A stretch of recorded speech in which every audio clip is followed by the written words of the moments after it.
ఓం శ్రీ గురుభ్యో నమ. వాగర్ధావ సంప్రోక్తో వాగర్ధ ప్రతిపత్తే జగతో పితరౌ వందే పార్వతీ పరమేశ్వరౌ. వ్యాసాయ విష్ణురూపాయ వ్యాసరూపాయ విష్ణవే నమో వై బ్రహ్మనిధియే వాసిష్ఠాయ నమో నమ. గురుబ్రహ్మ గురువిష్ణు గురుదేవో మహేశ్వర గురు సాక్షాత్ పరబ్రహ్మ తస్మై శ్రీ గురవే నమ. ఓం శ్రీమాత్రే నమ.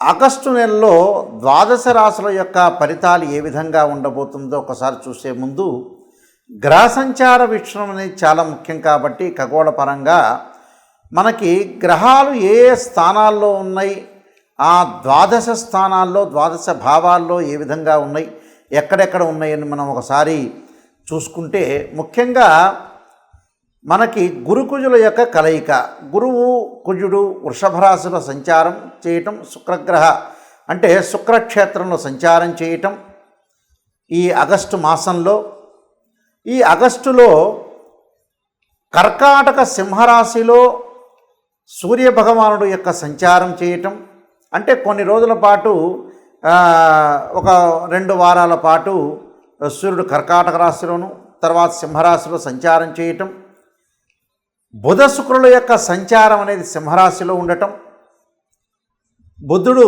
వక్రీభావంలో కలగటం, మళ్ళీ కర్కాటక రాశిలోకి రావటం, అలానే కేతు యొక్క సంచారం కన్యారాశిలో ఉండటం, గురువు యొక్క క్షేత్రమైన మీనరాశిలో రాహు యొక్క సంచారం, శని వక్రస్థితిలో కుంభరాశిలో సంచారం చేయటం వల్ల గ్రహస్థితి అనేది ఆగస్టు మాసంలో ఈ విధంగా ఉంటుంది. అంటే ముఖ్యంగా గురువు 2, 5, 7, 9, 11 స్థానాల్లో సుఫలితాన్ని ఇస్తాడు. ఇక్కడ కుజవత్ కేతు అంటారు. కుజకేతువులు 3, 6, 11 స్థానాల్లో సుఫలితాన్ని ఇవ్వటం. శనివత్ రాహు అంటారు. శని రాహులు 3, 6, 11 స్థానాల్లో సుఫలితాన్ని ఇవ్వటం. రవి సూర్యభగవానుడు 3, 6, 10, 11 స్థానాల్లో సుఫలితాన్ని ఇచ్చే అవకాశం ఉండటం. అలానే బుధుడు 2, 4, 6, 11 స్థానాల్లో మంచి ఫలితాలు ఇవ్వటం. దాంతోపాటు మనకి శుక్రగ్రహం అనేది 1, 2, 4, 5, 8, 9, 11 స్థానాల్లో సుఫలితాన్ని ఇస్తాడు. అంటే ఇవన్నీ కూడా గోచారరీత్యా చెప్పబడే ఫలితాలు. అంటే this is the transit system అంటారు. ఈ ట్రాన్సిట్ సిస్టమ్ ప్రకారంగా వాళ్ళ రాశి దగ్గర నుంచి ఒక్కొక్క గ్రహం అనేది ఈ రాశిలో ఉంటే మాత్రమే సుఫలితాన్ని ఇస్తాడని మీరు ప్రత్యేకంగా గుర్తుపెట్టుకోవాలి. ఆయా స్థానాల్లో లేదనుకోండి, కొన్ని స్థానాల్లో చెడు ఫలితాలను ఇవ్వటం, కొన్ని స్థానాల్లో మిశ్రమైన ఫలితాలు ఇచ్చే అవకాశాలు ఎక్కువగా ఉంటాయి. అంటే ఇవన్నీ కూడా మనకు ఆగస్టు మాసంలో గ్రహాలు అనేవి మారుతూ ఉంటుంటాయి. సహజంగా ఎలా ఉంటుందనంటే కొన్ని గ్రహాలు 30 రోజులు ఉండటం, కొన్ని గ్రహాలు 45 రోజుల పాటు ఉంటాడు. గురువు ఒక రాశి నుంచి మరొక రాశికి మారటానికి సంవత్సర కాలం ఉంటాడు. దానితో పాటు శని 2.5 సంవత్సరాల పాటు ఉంటాడు ఒక రాశి నుంచి మరొక రాశికి మారటానికి. అలానే మనకి రవి బుధ శుక్రగ్రహాలు 30 రోజుల పాటు, కుజుడు 45 రోజుల పాటు ఉంటాడు. అంటే రాహుకేతుడు 18 నెలల కాలం ఒక రాశి నుంచి మరొక రాశికి మారుతూ ఉంటాడు. ఇది మన గ్రహస్థితి, గ్రహ సంచార వీక్షణం. ధనస్సు రాశి వాళ్ళకి ఆగస్టు మాసంలో ఏ విధంగా ఉండబోతుంది మనం చూస్తే, తృతీయ స్థానంలో శని యొక్క సంచారం వక్రస్థితిలో ఉండటం వల్ల ద్వితీయ స్థానంలో యొక్క ఫలితాలు రావటం, చతుర్థ స్థానం రాహు యొక్క ఫలితం రావటం, అలానే షష్టమ స్థానంలో గురుకుజుల యొక్క కలయిక, దాంతోపాటు అష్టమ నవమాల్లో రవి యొక్క సంచారం, భాగ్యస్థానంలో బుధుడు శుక్రుడి యొక్క సంచారం, దశమ స్థానంలో కేతు యొక్క సంచారం. ఇది గ్రహాల యొక్క సంచారం. భాగ్యంలో బుధుడి వల్ల కొంత అలసత్వం ఏర్పడటం, సంతుష్ట భోజనము, అసంతుష్ట భోజనం అంటే సంతృప్తికరంగా భోజనం చేయలేకపోవటం, దాంతోపాటు కొద్దిగా వేరే వాళ్ళ ద్వారా కొన్ని ప్రమాదాలు, శుక్రగ్రహం యొక్క ప్రభావం వల్ల ధనధాన్య ప్రాప్తి, ఇష్టకార్య సిద్ధి, కీర్తి అలంకారము, గౌరవ మర్యాదలు బాగా పెరగటం, అలానే ప్రమాదాలు జరగకుండా చూసుకోవాలి. అలానే భాగ్యంలో శుక్రుడి వల్ల కూడా ప్రేమ కలాపాలు, దేశభక్తి, గురువులు యొక్క పూజ చేయటం, కార్యసిద్ధి, ఆరోగ్యము, కులాచార అభిమానము, ధర్మకార్యాచరణలు అంటే విందులు, వినోదాలు, శుభ కార్యక్రమాల్లో పాల్గొనే అవకాశాలు, వివాహం కాని స్త్రీ పురుషులకి మంచి సంబంధాలు వచ్చే అవకాశాలు, అలానే బంధుమిత్రులతోటి కొద్దిగా పీడ జరిగే అవకాశాలు ఎక్కువగా ఉంటాయి. ఇది బుధ శుక్రుల యొక్క కలయిక వల్ల జరుగుతుంటుంది. రవి వల్ల ఉద్యోగపరంగా అనుకూలంగా ఉండటం, ఉద్యోగపరంగా ప్రమోషన్లు రావటం, అనుకూలమైన సహ ఉద్యోగుల యొక్క మద్దతు, మీ స్థానం అనేది ఆఫీసులో బలోపేతం కావటం, వ్యాపార ఆఫీసుల్లో విజయాన్ని పొందే అవకాశాలు ఎక్కువగా ఉండటం, అలానే కుజుడి యొక్క ప్రభావం వల్ల సోదరుల మధ్య ప్రేమ అనురాగాలు పెరగటం, స్నేహితులు తమ సమయాన్ని బాగా కొనసాగించటం, సహాయాన్ని ఇచ్చే అవకాశాలు ఎక్కువ ఉండటం, పెండింగ్ పనులన్నీ కూడా పూర్తి చేసుకునే అవకాశాలు ఎక్కువ ఉంటాయి. చతుర్థ స్థానంలో రాహు యొక్క ఫలితం వల్ల తల్లిదండ్రుల యొక్క ఆరోగ్యం విషయంలో శ్రద్ధ పెట్టాలి. వాహన సౌఖ్యం లేకపోవటం, వాహనాల మీద వెళ్ళేటప్పుడు కొద్ది జాగ్రత్తగా అవసరం. దానితో పాటు అలానే విదేశాలకు వెళ్ళే అవకాశాలు ఎక్కువగా ఉంటాయి. గురువు యొక్క ఫలితం వల్ల ధనం అనేది శుక్రగ్రహం వల్ల వస్తున్నా మనం పొదుపు పాటించడం అనేది చాలా మంచిది. అంటే గౌరవ మర్యాదలు జరుగుతున్నా కూడా ఎంతవరకు గౌరవం తీసుకోవాలి అంతవరకు తీసుకొని ముందుకు వెళ్ళాలి.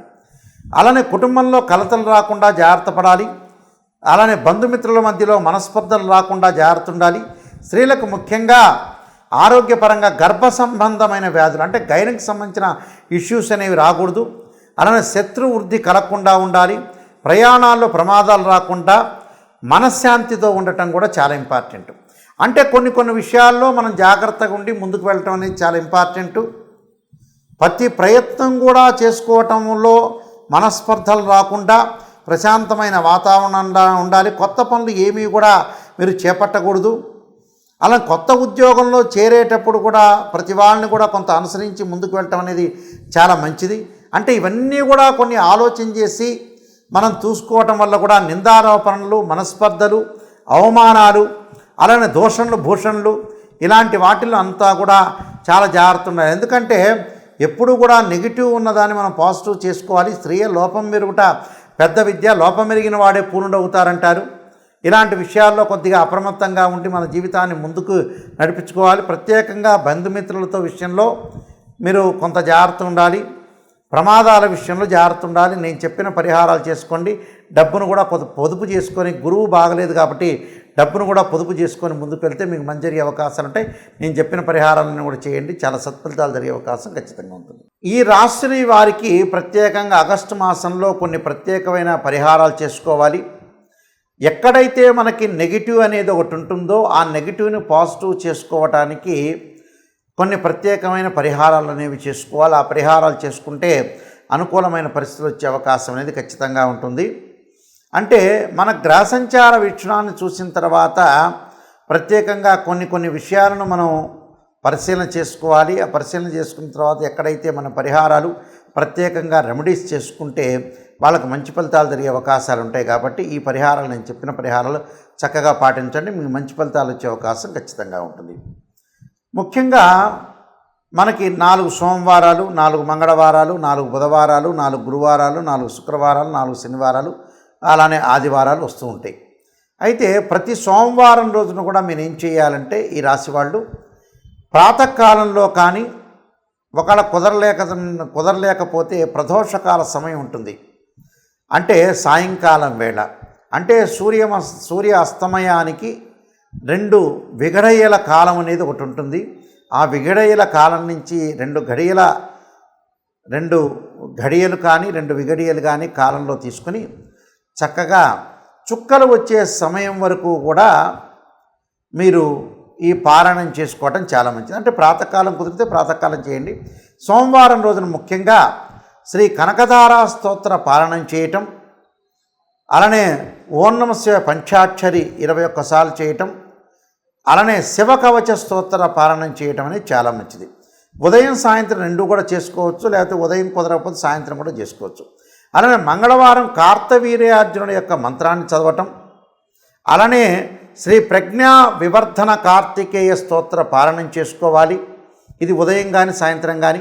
అలానే బుధవారం రోజున శ్రీ గణేష ద్వాదశనామ స్తోత్ర పారాయణం చేసుకోవాలి. అలానే గణపతి యొక్క ఆరాధన చేయాలి.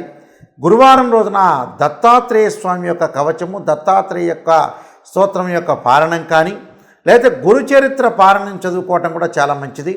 శుక్రవారం రోజున వచ్చేటప్పటికల్లా శ్రీ గౌరీ దశక స్తోత్ర పారణం కానీ, అలానే త్రిపుర సుందరీదేవి యొక్క స్తోత్ర పారణం చేయటం చాలా మంచిది. దాంతోపాటు శనివారం రోజున శ్రీ లక్ష్మీ నరసింహస్వామి పంచరత్న స్తోత్ర పారణం చేయటం, ఆదివారం రోజున జగన్నాథ అష్టక స్తోత్ర పారణం చేయటం వల్ల మీకు మంచి సుఫలితాలు జరిగే అవకాశాలు ఖచ్చితంగా ఉంటాయి. ఆర్థిక పరంగా కానీ, ధనపరంగా కానీ, విద్యపరంగా కానీ, స్త్రీలకు కానీ అందరికీ కూడా అన్నీ జరగాలంటే నేను చెప్పినట్టుగా ప్రతి వారంలోనూ ఈ స్తోత్ర పారణం చేయటం వల్ల మీకు మంచి సుఫలితాలు జరగాలని ఆశిస్తూ సర్వే జనా సుఖినో భవంతు.